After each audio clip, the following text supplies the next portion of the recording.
दोस्तों, मिल्की वे गैलेक्सी यानी कि वो गैलेक्सी जिसमें हम रहते हैं, ये गैलेक्सी बहुत ही बड़े एरिया में फैली हुई है। इस गैलेक्सी में 10,000 करोड़ से 40,000 करोड़ स्टार्स मौजूद हैं। ये गैलेक्सी यूनिवर्स में मौजूद गैलेक्सीज में से एक है जो बहुत बड़ी है और अपने अंदर बहुत सारे राजों को छुपाए बैठी है। ये राज स्पेस एक्सप्लोरेशन में हमारे सामने आ रहे हैं। अगर मैं आपसे कहूँ कि हमारी मिल्की वे गैलेक्सी में एक बहुत बड़ा होल है, तो क्या आप यकीन करेंगे? और क्या आप ये जानते हैं कि हाल ही में साइंसदानों ने मिल्की वे गैलेक्सी के सेंट्रल सुपरमैसिव ब्लैक होल के अराउंड कुछ अजीब ऑब्जेक्ट्स को ढूंढा है जो देखने में इस तरह के लगते हैं। आखिर ये है क्या और क्यों इसे इतना डरावना बताया जा रहा है? अगर आप इसके बारे में नहीं जानते तो कोई बात नहीं, इस चैनल के जरिए हम आप तक वो इन्फॉर्मेशन पहुंचाते हैं जिनके बारे में कोई भी नहीं जानता, और स्पेस से रिलेटेड वीडियोस देखने के बाद हमारा ईमान और भी मजबूत हो जाता है। तो चलिए आज के सफर में एंजॉय करने के साथ साथ मैं आपको मिल्की वे गैलेक्सी में छुपे कुछ ऑब्जेक्ट्स के बारे में बताती हूँ। लेकिन एक छोटी सी गुजारिश कि हमारी वीडियो को ज्यादा से ज्यादा शेयर किया करें ताकि हम मजीद स्पेस से रिलेटेड वीडियोस बना सकें। दोस्तों, हाल ही में यूरोपियन स्पेस एजेंसी का गाया स्पेस टेलीस्कोप जब मिल्की वे में मौजूद मॉलिक्यूलर क्लाउड के साइज और शेप का 3D मैप बना रहा था, तो उस वक्त इनके बीच में हमें बहुत बड़ा खला नजर आया जो करीब 500 लाइट ईयर्स में फैला हुआ है। मॉलिक्यूलर क्लाउड्स उन स्टार्स से बनते हैं जिनमें सुपरनोवा एक्सप्लोजन हुआ होगा। बेसिकली ये गैस और डस्ट के क्लाउड्स होते हैं और इन जगहों में न्यू स्टार्स बहुत तेजी से बनते हैं। जब हम आसमान में परज्यूस और टेरस कॉन्स्टेलेशन को देखते हैं तो हमें ऐसे मॉलिक्यूलर क्लाउड्स बहुत ज्यादा तादाद में दिखाई देते हैं। लेकिन हाल ही में जो हमने देखा है वो बहुत ही अजीब था, क्योंकि आज तक के स्पेस एक्सप्लोरेशन में हमें इनके दरमियान मौजूद 500 लाइट ईयर्स में फैले इस बहुत बड़े वाइड एरिया के बारे में कुछ भी नहीं पता था। जैसे कि मेरी इफ टीवी की प्यारी सी फैमिली को ये पता होगा कि वाइड्स स्पेस की उन जगहों को कहते हैं जहां मैटर बहुत ही कम मिकदार में हो, जहां पर स्टार्स और प्लैनेट्स भी रेयरली एग्जिस्ट करते हैं। वैसे मैं आपको बता दूं कि पर्जियस और टेरस में मौजूद होने की वजह से इसका नाम पर्जियस टेरस सुपर शेल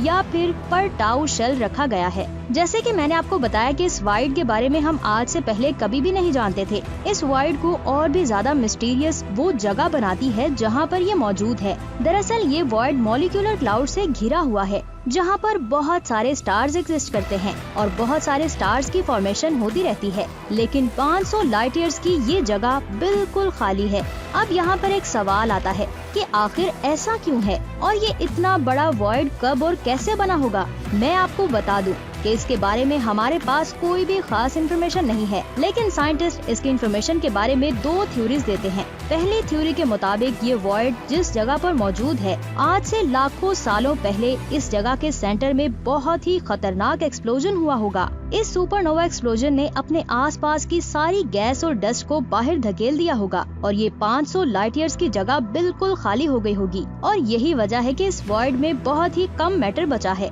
लेकिन इसके आसपास बहुत बड़े मॉलिक्यूलर क्लाउड्स आज भी मौजूद हैं। लेकिन कुछ साइंसदान इस थ्योरी से एग्री नहीं करते। उनका कहना है कि इतने बड़े वॉइड के बनने के पीछे सिर्फ एक सुपरनोवा एक्सप्लोजन तो नहीं है, इस जगह पर थोड़े थोड़े टाइम के बाद सुपरनोवा एक्सप्लोजन हुए होंगे। फिलहाल हम इन दोनों थ्योरीज के बारे में कुछ भी नहीं कह सकते। वैसे आप इस बारे में क्या सोचते हैं, हमें नीचे कमेंट्स करके जरूर बताइएगा। आइए अब बात करते हैं गाया एनसेलेडस की। इसका नाम सुनने के बाद आपको ये मून लग रहा होगा या फिर कोई स्पेस मिशन लग रहा होगा, लेकिन ऐसा बिल्कुल भी नहीं है। ये नाम असल में एक गैलेक्सी का है। मेरा मतलब ये गैलेक्सी हुआ करती थी, लेकिन अब ये गैलेक्सी हमारी मिल्की वे का हिस्सा बन चुकी है। आज से करीब 1000 करोड़ साल पहले गाया एनसेलेडस नाम की एक ड्वार्फ गैलेक्सी हमारी मिल्की वे गैलेक्सी से टकरा गई थी और हमेशा के लिए इसका हिस्सा बन गई। अब आप कहेंगे कि मुझे कैसे पता कि 1000 करोड़ साल पहले क्या हुआ था? तो मैं आपको बता दूं कि इसका जवाब 2018 में की गई एक रिसर्च से मिला है। मिल्की वे में मौजूद करीब 20 लाख सितारों की स्टडीज के दौरान साइंटिस्ट को पता चला कि उनमें से करीब 33,000 स्टार्स मिल्की वे गैलेक्सी के नहीं हैं। हमारे सुपर मैसिव ब्लैक होल के अराउंड उनकी मूवमेंट बाकी स्टार्स के कंपैरिजन में बहुत ज्यादा अलग है और उनकी केमिकल कंपोजिशन में भी बहुत ज्यादा डिफरेंस है। जब साइंसदानों ने इस डेड गैलेक्सी के साइज को कैलकुलेट किया तो उन्हें पता चला कि ये गैलेक्सी मिल्की वे से करीब 5 गुना छोटी थी और आज मिल्की वे में मौजूद 5000 करोड़ स्टार्स उसी गैलेक्सी के टकराने की वजह से हमारी गैलेक्सी में आए थे। इसी के साथ ही साइंसदान ये भी कहते हैं कि अगर ये गैलेक्सी हमारी मिल्की वे गैलेक्सी से ना टकराती तो शायद हमारी गैलेक्सी आज के जैसी बिल्कुल भी नहीं होती। कुछ साइंसदान तो ये भी कहते हैं कि इसके बगैर हमारे सोलर सिस्टम पर भी इफेक्ट हो सकता था और जमीन पर लाइफ एग्जिस्ट ही ना करती। जमीन से करीब 31,300 लाइट ईयर्स दूर कैरिना कॉन्स्टेलेशन में मौजूद ग्लोबुलर क्लस्टर NGC 2808 को उस डेड गैलेक्सी का सेंटर माना जाता है। मतलब कि आज जो हमारी गैलेक्सी में NGC 2808 ग्लोबुलर क्लस्टर है वो एक वक्त में गाइया एनसेलेडस गैलेक्सी के सेंटर हुआ करता था।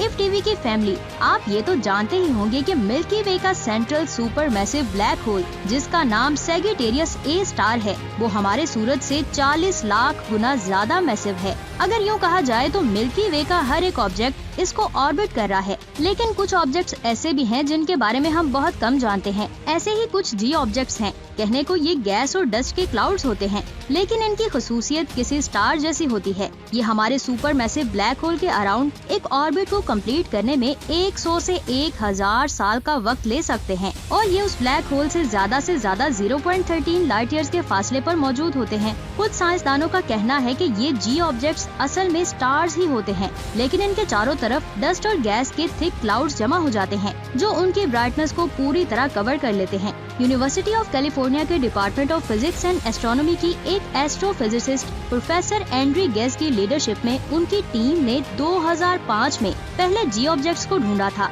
जिसका नाम G1 रखा गया था। इसके बाद 2012 में जर्मन एस्ट्रोनॉमर्स के एक ग्रुप ने G2 को ढूंढा था। हाल ही में इंटरनेशनल एस्ट्रोनॉमर्स की एक टीम ने ऐसे ही 4 और ऑब्जेक्ट्स G3, G4, G5 और G6 को भी ढूंढ लिया है। साइंटिस्ट का कहना है कि एक वक्त ये सारे ऑब्जेक्ट्स बाइनरी स्टार सिस्टम हुआ करते थे, लेकिन ब्लैक होल की अनबिलीवेबल ग्रेविटी की वजह से ये आपस में कोलाइड कर गए और उन्होंने एक बड़े स्टार की फॉर्मेशन कर ली। इनके चारों तरफ डस्ट और गैस के क्लाउड्स ऐसे ही एक कोलिजन का रिजल्ट है। Wow, amazing. अब मैं आपको जमीन से 6500 लाइट ईयर्स दूर नॉर्मा कॉन्स्टेलेशन में मौजूद एक ट्रिपल स्टार सिस्टम एपेप के बारे में बताती हूँ। इसका ओरिजिनल नाम 2XMM J160050.7514245 है, लेकिन इस ट्रिपल स्टार सिस्टम के 2 स्टार्स वुल्फ रायट बाइनरी हैं, यानी कि तबाही का दूसरा नाम। वुल्फ रायट बाइनरी ऐसे स्टार्स को कहते हैं जो एक दूसरे के बहुत ही क्लोज ऑर्बिट में होते हैं और एक दूसरे के साथ टकराने के लिए बिल्कुल रेडी रहते हैं। जब ये स्टार्स कोलैप्स करते हैं तो ये इंटेंस गैमा रे बर्स्ट को रिलीज करते हैं। साइंटिस्ट को एपेप स्टार सिस्टम में वुल्फ रायट बाइनरी के होने का 2018 में पता चला था। ये मिल्की वे के आज तक के ढूंढे गए पहले वुल्फ रायट बाइनरी स्टार्स हैं।